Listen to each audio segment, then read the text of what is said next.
1 Samuel chapter 4. And the word of Samuel came to all Israel.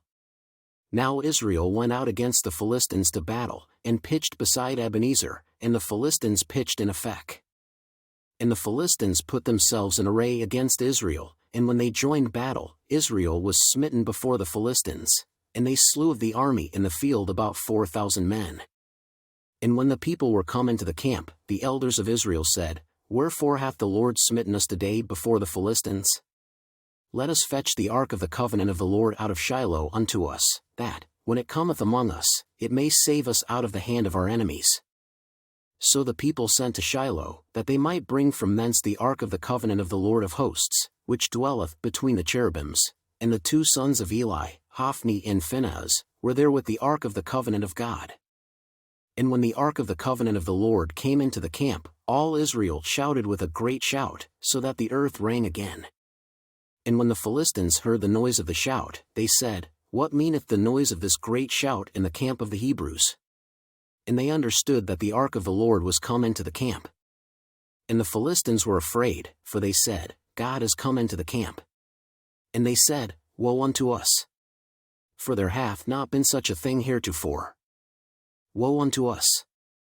Who shall deliver us out of the hand of these mighty gods? These are the gods that smote the Egyptians with all the plagues in the wilderness.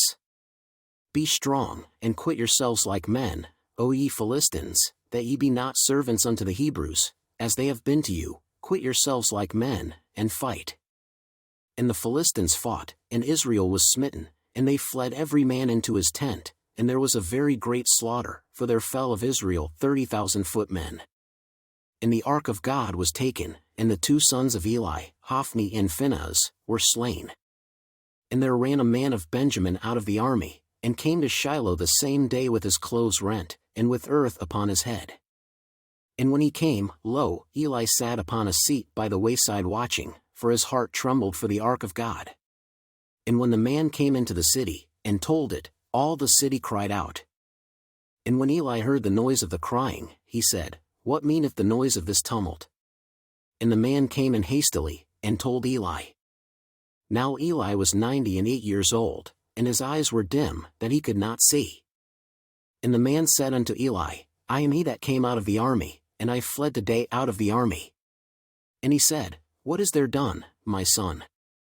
And the messenger answered and said, Israel is fled before the Philistines, and there hath been also a great slaughter among the people, and thy two sons also, Hophni and Phinehas, are dead, and the ark of God is taken.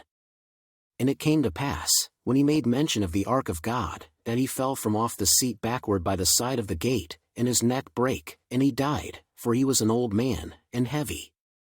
And he had judged Israel 40 years. And his daughter-in-law, Phinehas' wife, was with child, near to be delivered, and when she heard the tidings that the ark of God was taken, and that her father-in-law and her husband were dead, she bowed herself and travailed, for her pains came upon her. And about the time of her death the women that stood by her said unto her, Fear not, for thou hast borne a son. But she answered not, neither did she regard it. And she named the child Ichabod, saying, The glory is departed from Israel, because the ark of God was taken, and because of her father-in-law and her husband. And she said, The glory is departed from Israel, for the ark of God is taken.